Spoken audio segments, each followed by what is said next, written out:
Good afternoon, folks. It is the afternoon of the 19th, but I decided to do my Sunday sermon one day early for the final Advent of this year, 2020.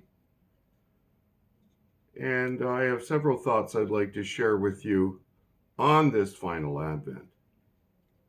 I wrote this the other day. Here's a heartwarming peek into 2021. And it's time to pray like we've never prayed before that I'm wrong.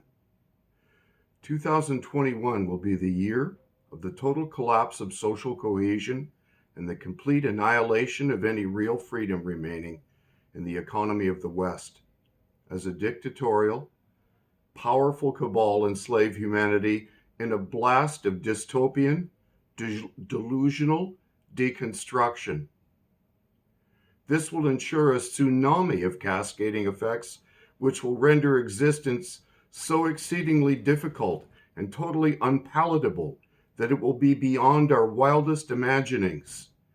We will even be robbed of the comfort of complaint as the wealthy and powerful social collectivist elite enforce silence and tacit compliance with ever-increasing brutality. But have a very Merry Christmas and a laissez-faire New Year to you all. You know what all socialists share? Whether they're National Socialists, International, Postmodernists, or Cultural Marxists, they all share this trait in common, okay? Identity politics.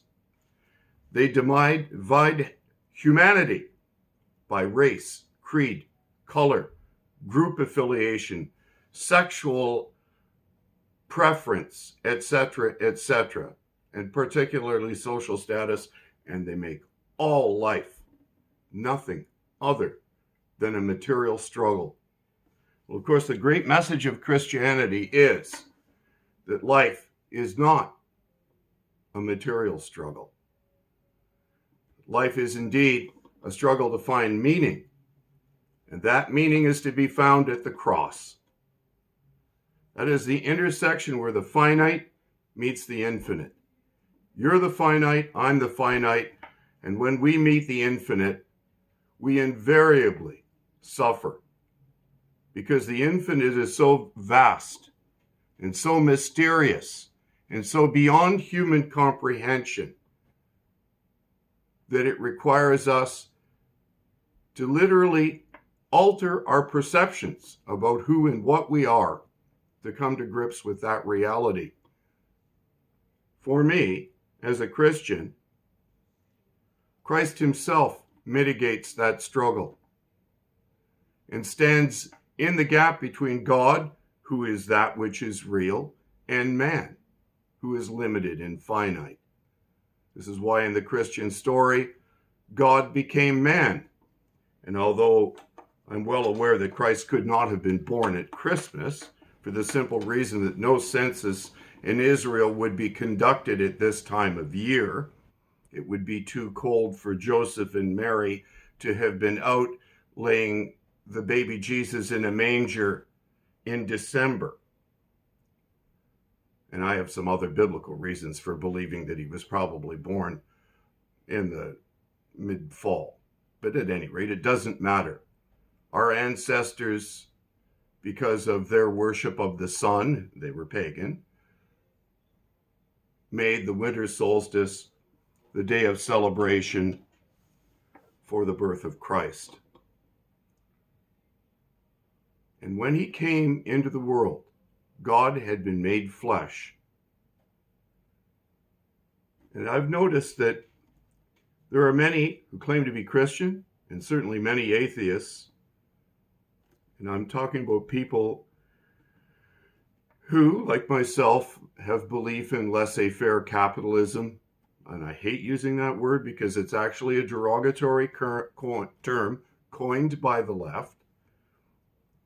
Laissez-faire, free market, individual economic liberty is a better way to put these great ideas which came out of the Age of Enlightenment and were further developed by the First and Second Great Awakenings. But at any rate, I've noticed that many people who are of the right, who reject the Christian message believe that Trump is some sort of prophet, that somehow he's going to resolve this crisis for them on their behalf.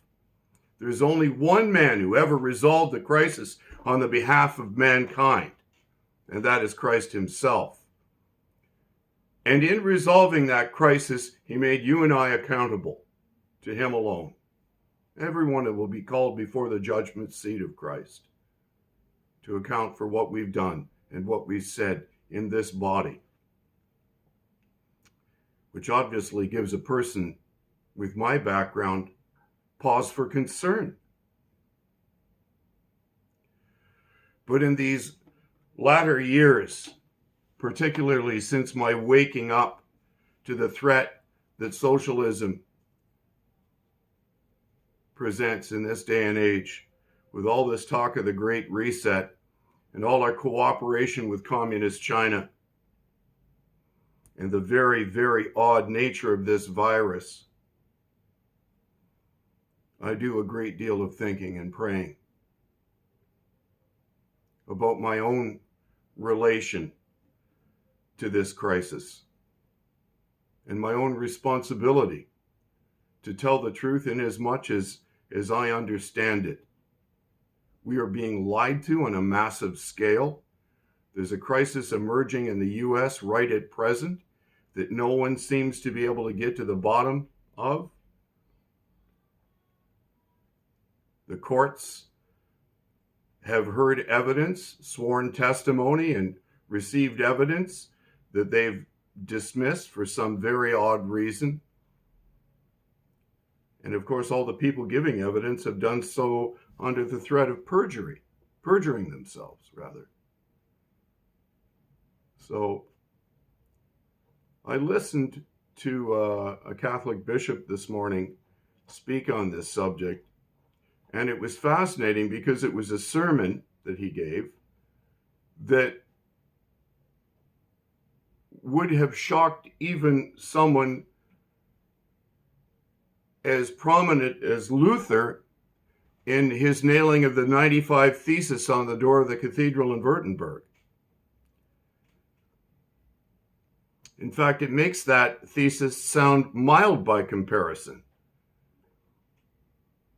But he came out and he denounced the leaders in the Catholic Church for pandering to this world.